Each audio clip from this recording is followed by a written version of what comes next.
What if the government's good intentions to raise the minimum wage backfire and destroy young people's careers? That's what's happening right now in the UK, where employment rules are inadvertently locking out entry-level jobs.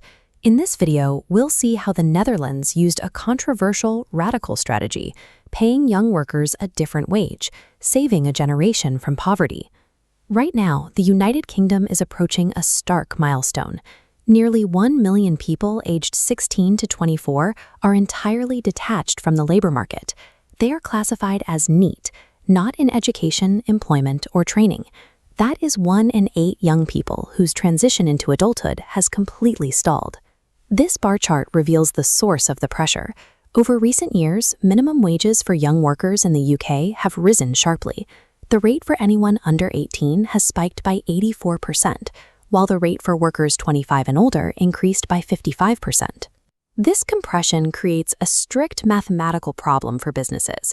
When the cost of hiring an unproven 18-year-old with zero workplace experience moves perilously close to the cost of hiring an experienced adult, the risk calculus shifts.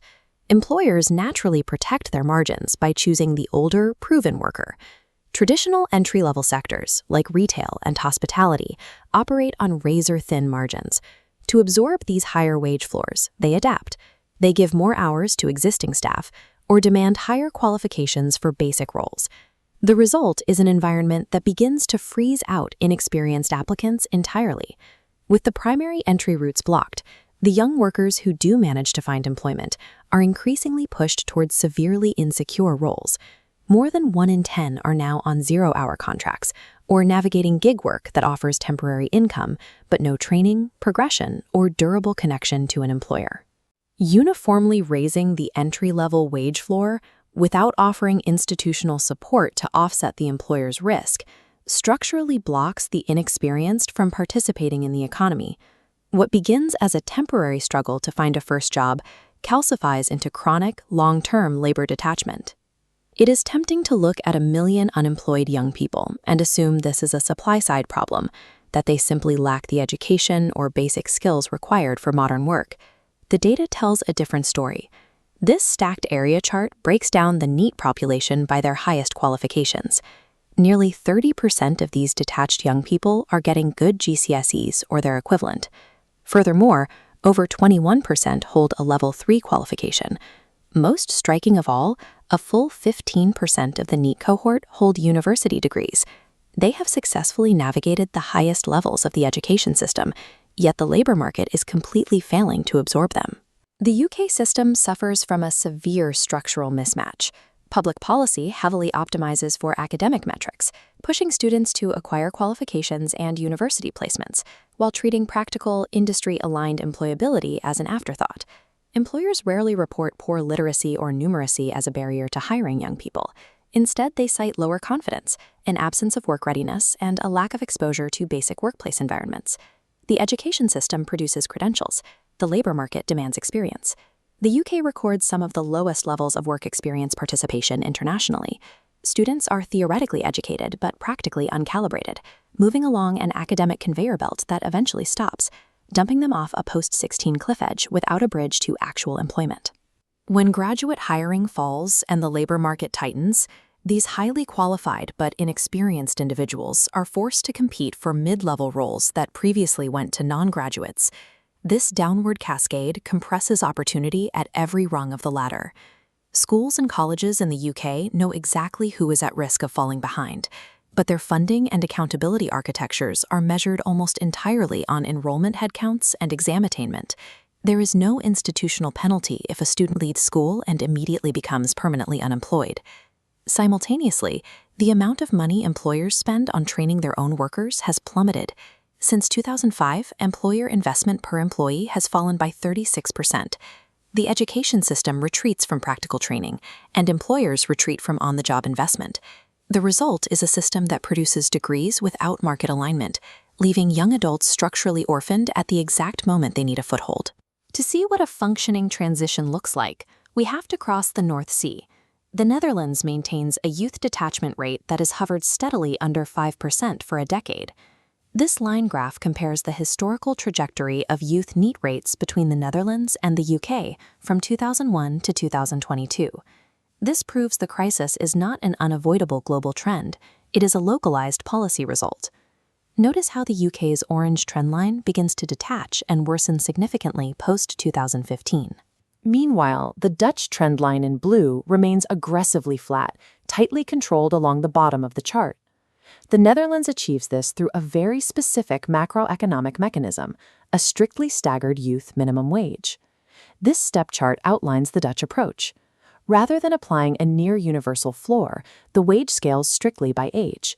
A 15-year-old earns a legally mandated fraction of the adult wage, which then steps up incrementally every year until they reach age 21. The economic logic is highly pragmatic. This system acts as a built-in financial discount for the employer. It perfectly reflects the reality that a young worker brings lower initial productivity and requires a much higher overhead in management and training.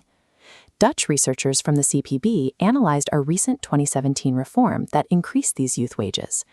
They found that average wage incomes for young workers improved by 4%, entirely without causing adverse employment effects or destroying jobs. Because the financial penalty for hiring a raw, untested teenager is legally removed, employers are willing to take the risk. As a result, the Netherlands maintains a massive youth employment rate of 76.5%.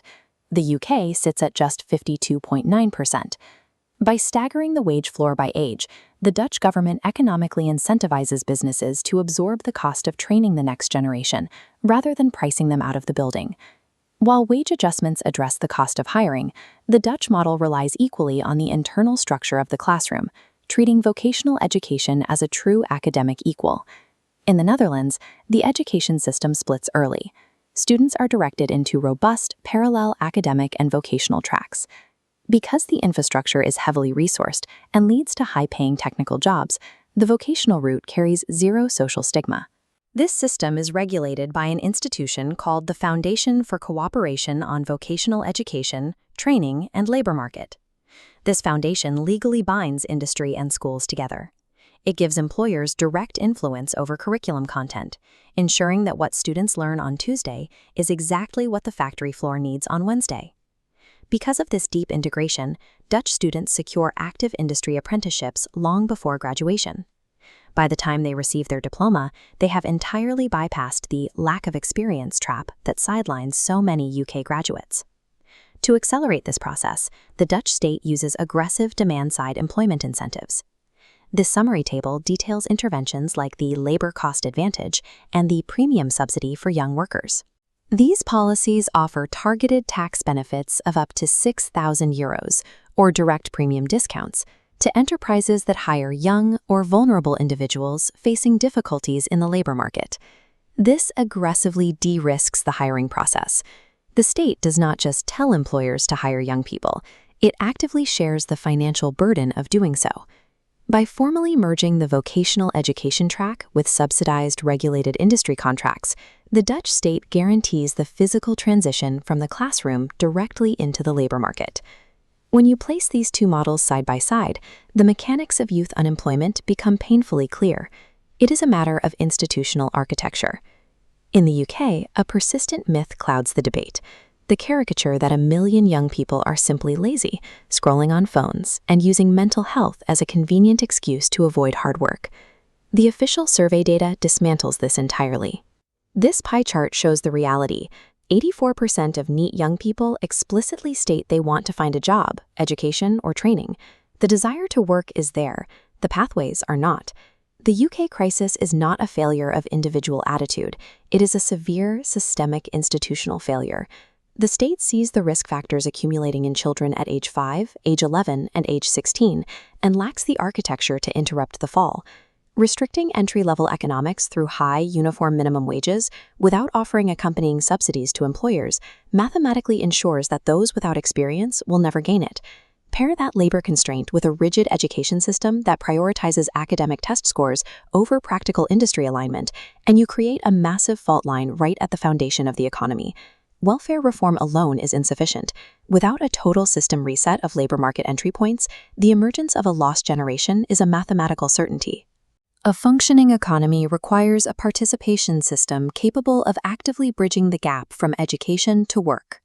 This means building physical pathways into employment, rather than simply replacing income for those who fall into the void. Dive deeper into the hidden secrets that shape our reality. Click the subscribe button, activate the bell, and see you in the next scientific investigation beyond the boundaries of reason, only on TEMBODocs.